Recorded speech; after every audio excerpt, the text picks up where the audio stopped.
ఒక్క టర్ము మీ కుటుంబం లక్షల రూపాయలు డొనేట్ చేయడమే కాకుండా ఇప్పుడు మాకు అండగా ఉంది.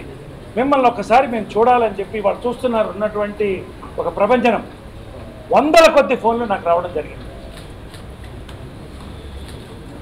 నేను ఎప్పుడు పదవుల కోసం పాకులాడింది లేదు, బిరుదుల కోసం పాకులాడింది లేదు, పని కోసం పాకులాడతాను. మిగతావన్నీ నేను ప్రెస్ మీట్లో మాట్లాడతాను. ఈ టర్మ్లో అందరు నిర్ణయం పట్టి సరైన అంగీకరించాను. పెద్దలు అందరూ దాదాపుగా అందరూ ఒక ఆశీర్వాదం ఉంది, అందరూ మీ వెంట ఉన్నామన్నారు. మెంబర్స్ పెద్ద ఎత్తున మిమ్మల్ని గెలిపిస్తాం, మీరు రావాలని కోరుతున్నారు. ఇప్పటికి కూడా యునానిమస్ అనేది మేము కోరుకుంటున్నాం. ఎన్నికలు తప్పదు కాబట్టి ప్రజాస్వామ్య పద్ధతిలో పోతున్నాం. మాకు ఎటువంటి యుద్ధాలు, గొడవలు, గోలలు, కాంట్రవర్సీస్కు పోదలుచుకోలే. గత టర్మ్ గురించి అసలు మాట్లాడదలుచుకోలేదు. అయితే నేను ఫస్ట్ వెళ్ళి సంప్రదించింది ఈ దంపతులు, రాజశేఖరన్ జీవితం. వాళ్ళిద్దరూ చాలామంది చెప్పుకుంటారు, అన్నం పెట్టినటువంటి దంపతులు. ఎంతోమంది కార్మికులకు కానీ, కళాకారులకు కానీ, ప్రజల మధ్యన ఉండి ఇటు రాజకీయంగా కానీ ఇటు సామాజిక పరంగా ప్రజల కోసం పనిచేసినటువంటి వ్యక్తులు. కాకుండా వీళ్ళిద్దరు నా బాల్యమిత్రులు, తన నా చెల్లెలతో సమానం. కాబట్టి రాజశేఖర్ని నేను అడిగాను, మీ ఆవిడని 26 సంవత్సరాల్లో గతసారి నా బాధ ఏంటంటే జయసుధా గారు లాంటి ఉన్నటువంటి వ్యక్తిని ఓడిపోవడం జరిగింది. ఇలా కాకుండా ఐకమత్యంగా ఒక మహిళా జనరల్ సెక్రటరీని నేను నిలబెడతాను, నువ్వు అవకాశం ఇస్తే.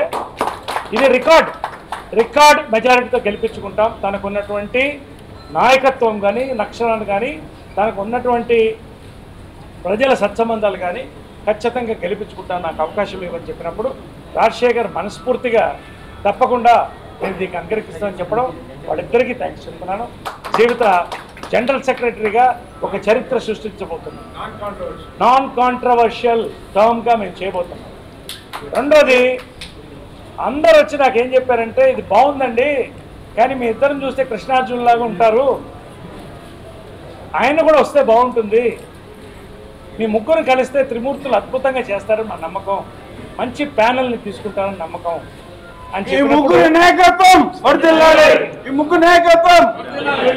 రాజశేఖర్ని ఎగ్జిక్యూటివ్ వైస్ ప్రెసిడెంట్గా నువ్వు ఉండాలి రాజశేఖర్ని అడిగితే నా మీద ఉన్న ప్రేమతో ఒకటే చెప్పాడు, నాకు ఇండస్ట్రీలో ఉన్న బెస్ట్ మిత్రుడు నువ్వు, ఒక మంచి పని కోసం దిగావు, ఎటువంటి రాజకీయం ఎటువంటి కాంట్రవర్సీ లేకుండా చేద్దామంటే,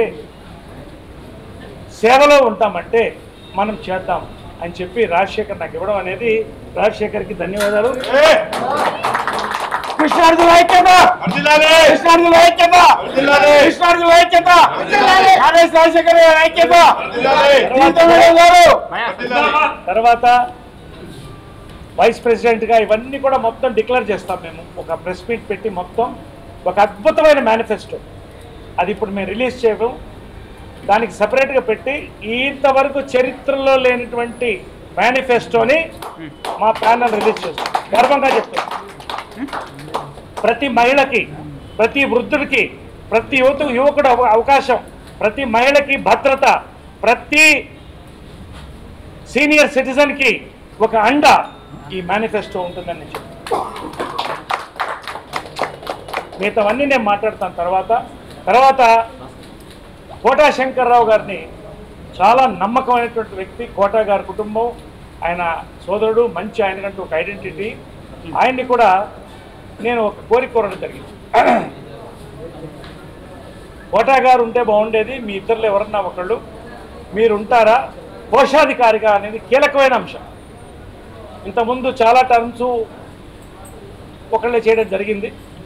ఒక టర్మ్ మీరు యంగ్స్టర్గా ఉండి నీతి నియమాలతో మనం ట్రాన్స్పరెన్సీతో చేద్దాం, మీరు ఉండండి. నేను కోటా శంకర్రావు గారిని కూడా అడగడం జరిగింది. ఆయన కోటా శంకర్రావు గారు స్టేట్ బ్యాంక్ ఆఫీసర్ అండి, is a state bank officer. ఆ హోదాలో కూడా ఆయనకు అనుభవం ఉంది, మంచి వ్యక్తి. ప్యానల్లో ప్రతి వాళ్ళు కూడా, మాణిక్ కానీ, హర్నాథ్ కానీ, అందరూ కూడా, శ్రీనివాసులు గారి, ప్రతి ఒక్కరు పేరు టార్జాన్, వీళ్ళందరూ కూడా ఉన్నారు. ఆలీ గారు మన ప్యానెల్లోకి వచ్చారు, శివబాలాజీ వచ్చారు, చాలామంది యూత్ వచ్చారు. అన్ని పేర్లు చాలా ప్యానెల్ ఓవర్ఫ్లో అవుతుంది. మాకు ఎక్సెస్లో ఉన్నాము. మంచి పీపుల్ని మేము ఒకటే కాంట్రవర్సీ లేని టర్మ్ని చక్కగా మర్చిపోలేని టర్మ్కి మీకు అందిస్తాము.